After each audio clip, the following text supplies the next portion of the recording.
Pen medicine আগেই বললাম, যেটা টোটালটা হচ্ছে ইউনিভার্সিটি এরিয়া। এখানে বিভিন্ন রকম স্ট্রিম রয়েছে, সেই স্ট্রিমগুলোর এক একটা অফিস, এখানে এক একটা ব্লক এসব জায়গায় রয়েছে।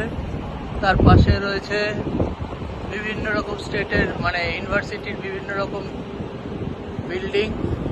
এই আর একটা বিল্ডিং, বিশাল বিশাল বিশাল বিশাল বিল্ডিং রয়েছে।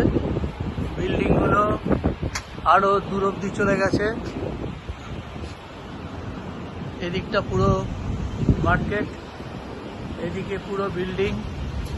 ফ্রেন্ডস, এই বিল্ডিংটা হচ্ছে, এটা হচ্ছে এন্ট্রেন্স। এই বিল্ডিংটা প্রচুর বড় বিল্ডিং। এখানেও আরেকটা ডিপার্টমেন্ট রয়েছে।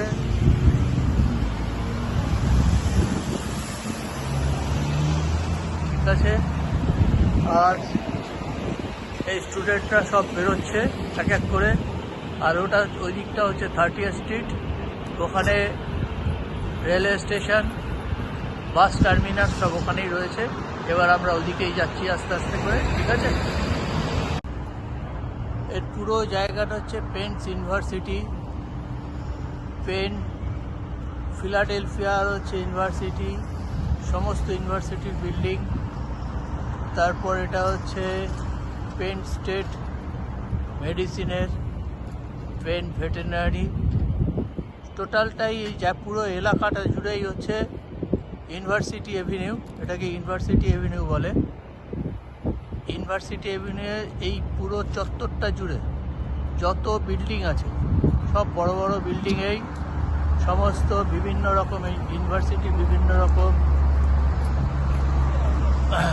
সেকশন আছে, বিভিন্ন রকম ক্লাস হয়, বিভিন্ন রকম মেডিসিনের আছে, ভেটেরিনারি আছে, তারপর হচ্ছে চাইল্ডদের আছে। মানে টোটালটাই হচ্ছে ইউনিভার্সিটি এলাকা। এই এলাকাটা প্রায় 1.5-2 কিলোমিটার জুড়ে এই এলাকাটা।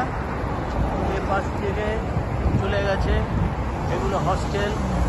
পেছনে যে বিল্ডিংগুলো দেখা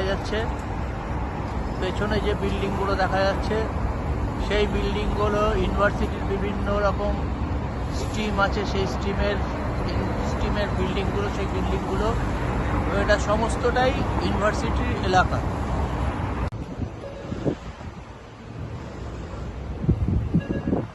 এটা হচ্ছে পেন মেডিসিন সেন্টার।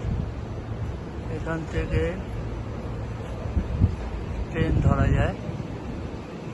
ট্রেন ধরলে ট্রেনে নিজের সেটটা এসে দাঁড়িয়ে আছে নিচে। ট্রেনে করে এখান থেকে সব জায়গায় যাওয়া যায়। তারপরে এখানে ইউনিভার্সিটির বিভিন্ন রকম অফিস রয়েছে। এই অফিসে কাজ করে এবার যে যার বাড়ি ফিরছে। এইখানটা পুরো ইউনিভার্সিটিরই পার্কিং জোন এবং ইউনিভার্সিটির সমস্ত বিষয়টা এখানেই রয়েছে। তারপর এখান থেকে আরও বিভিন্ন জায়গায় যাওয়া যায়। এই সেপ্টার ট্রেন চলেছে ইউনিভার্সিটির সব লোকজনদের দিয়ে। এটা হচ্ছে যার জন্য এটা পেন স্টেট স্টেশন করে দিয়েছে ওরা। ঠিক আছে, ওকে, আজকের মতো এখানেই থাক। আবার দেখা যাক, যদি কোনো ভালো পাই তখন আবার তুলব।